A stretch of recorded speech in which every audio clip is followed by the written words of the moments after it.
এবার ভরাডুবির মাঝেই KKR এর জন্য সুখবর, কারণ দলে ফিরলেন KKR এর পুরনো সতীর্থ।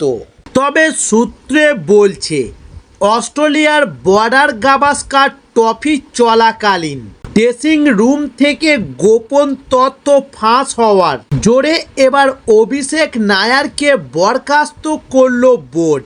তাই এবার এহেন অবহে প্রশ্ন উঠছে, তাহলে কি এবার পুরনো গন্তব্যে ফিরবেন অভিষেক নায়ার? তবে পুরনো ডেরা অর্থাৎ চেনা কলকাতা নাইট রাইডার্স অভিষেক নায়ারের প্রত্যাবর্তন নিয়ে বাড়ছে জল্পনা। তবে সম্ভাবনা একেবারে উড়িয়ে দেওয়ার মতো নয়, কারণ ভারতীয় ক্রিকেট বোর্ডের তরফে বড় ধাক্কার পর অনেকেই মনে করেছেন, কারণ কলকাতার দুঃসময়ের মাঝে ফের চেনা নাইট শিবিরে ফিরতে পারেন অভিষেক নায়ার। তবে যদিও সেই সম্ভাবনা একেবারে উড়িয়ে দিচ্ছে না ক্রিকেট বিশেষজ্ঞরাও।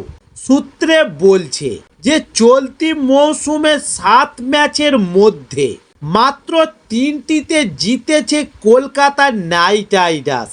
যা অবস্থা তাতে নারিনের প্রত্যাবর্তন কলকাতার জন্য আশাবাদী স্বরূপ হতে পারে।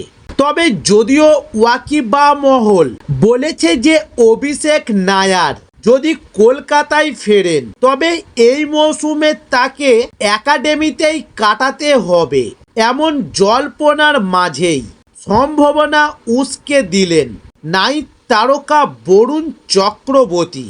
কারণ অভিষেক নায়ার কলকাতায় ফেরার জল্পনার মাঝেই সাম্প্রতিক নিজের ইনস্টাগ্রাম স্টোরিতে প্রাক্তন পথদর্শক তথা নাইট শিবিরের পুরনো দিনের সৈনিক অভিষেক নায়ারের সাথে বহু আগের একটি ছবি এবার স্টোরিতে শেয়ার করেছেন ভারতীয় ক্রিকেটার বরুণ চক্রবর্তী। তাই খেলোয়াড়ের এমন পোস্টের পরই অভিষেক নায়ার নাইট শিবিরের প্রত্যাবর্তন একেবারে পাকা বলেই ধরে নিয়েছে KKR এর সমর্থকেরা।